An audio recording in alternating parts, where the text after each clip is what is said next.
В некотором смысле был удивлен тому, что вопрос абхазского языка обсуждается в Москве, в абхазской среде по инициативе абхазского посольства в Российской Федерации, потому что просто меня это обрадовало. Почему? Потому что это очень актуально тем более для малочисленного народа, как абхазы, которые уже официально, в общем, причислены к тем народам, которые стоят уже на грани. И, конечно, то, что об этом говорится, обсуждается, и люди ищут способы того, чтобы остановить этот процесс деградации,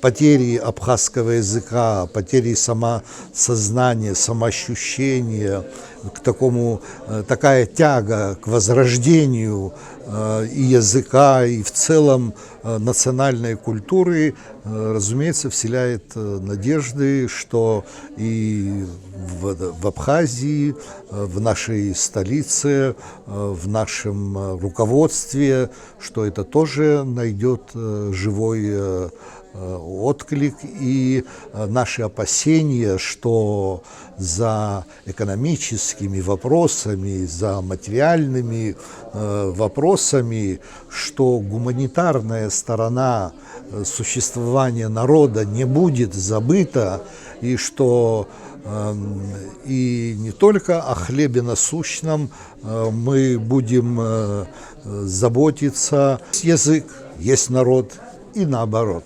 Если нет языка, то никакой речи о народе говорить невозможно, и непонятно, в чем польза для человечества в целом, если пропадают вот так народы, и в чем опасность? Есть ли какая-нибудь опасность? В чем она?